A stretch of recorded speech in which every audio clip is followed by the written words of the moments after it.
8th standard chapter 5 geometry exercise 5.2ல 6th sum பார்ப்போம்.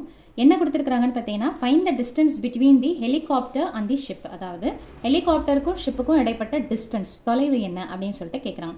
Diagram கொஸ்டின்லேயே கொடுத்துட்டாங்க. Ship பார்த்தீங்கன்னா இந்த இடத்துல இருக்குது, அதே மாதிரி ஹெலிகாப்டர் பார்த்தீங்கன்னா இந்த இடத்துல இருக்குது. இப்போ என்ன கேட்குறாங்கன்னா ஹெலிகாப்டருக்கும் இந்த ஷிப்புக்கும் இடைப்பட்ட இந்த டிஸ்டன்ஸ் என்ன அப்படின்னு சொல்லிட்டு கேட்குறாங்க. ஓகேங்களா? ஸோ ஃபஸ்ட்டு இது எந்த ட்ரையாங்கிள் அப்படின்னு பார்த்தீங்கன்னா ரைட் ஆங்கிள் ட்ரையாங்கிள். ஸோ அப்போ செங்கோண முக்கோணம் எந்த இடத்துல உங்களுக்கு ரைட் ஆங்கிள் ட்ரையாங்கிள் இருக்குதுன்னு பார்த்தீங்கன்னா இந்த இடம். ஸோ அப்போ இதுக்கு ஆப்போசிட்டாக இருக்கிறது தான் longest side.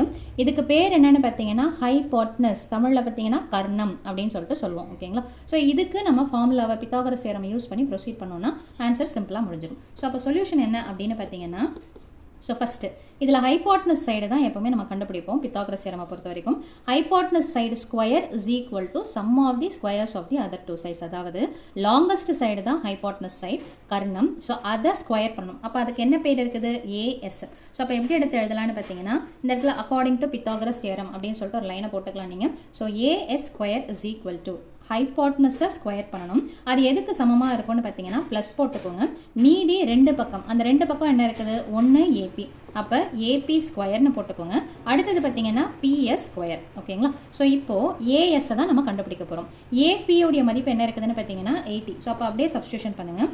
80 the whole square plus BS உடைய வேல்யூ என்ன இருக்குதுன்னு பார்த்தீங்கன்னா 150 த ஹோல் ஸ்கொயர். ரைட்டுங்களா?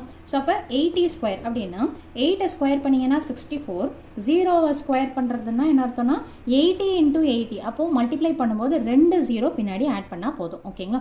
ஸோ அதே மாதிரி 15 மல்டிப்ளை பண்ணிங்கன்னா என்ன கிடைக்கும்னு பார்த்தீங்கன்னா 225. ஸோ ஸ்கொயர் பண்ணும்போது 2 தடவை 0 மல்டிப்ளை, அதாவது 150 × 115 போடுவீங்க. ஸோ அப்போ இந்த ஜீரோஸ் பார்த்தீங்கன்னா 2 ஜீரோஸ் லாஸ்ட்டில் அப்படியே ஆட் ஆகிடும். அதுதான் நான் ஷார்ட்டாக எடுத்து சொல்லியிருக்கிறேன். ஸோ இப்போ இதை ரெண்டுத்தையும் நீங்கள் ஆட் பண்ணிங்கன்னா என்ன கிடைக்கும்னு பார்த்தீங்கன்னா 289. அதுக்கு அடுத்தது பார்த்தீங்கன்னா 2 0. ஸோ அந்த 2 0 அப்படியே வந்துடும். 5 + 4 is 9, 6 + 2 is 8, reminder next value பார்த்தீங்கன்னா 2.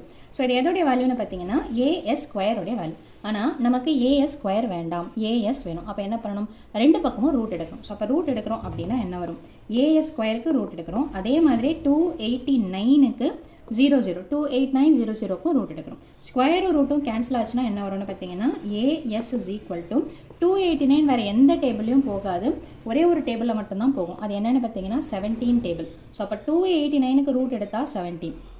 எப்படி ஸ்கொயர் பண்ணால் ஒரு 0 2 0வாக மாறுதோ, ரூட் எடுக்கும்போது 2 0வாக இருந்ததுன்னா அது ஒரு 0வாக மாறும். ஸோ அதாவது 170 × 170 பண்ணால் நமக்கு என்ன கிடைக்கும்னு பார்த்தீங்கன்னா 28900 கிடைக்கும். ஸோ அப்போ அதுக்கு ரூட் எடுக்கும்போது என்ன வரும்னு பார்த்தீங்கன்னா வெறும்னா 170ன்னு சொல்லிட்டு வரும். ஸோ அப்போ ஏஎஸ் இஸ் ஈக்குவல் டு 170.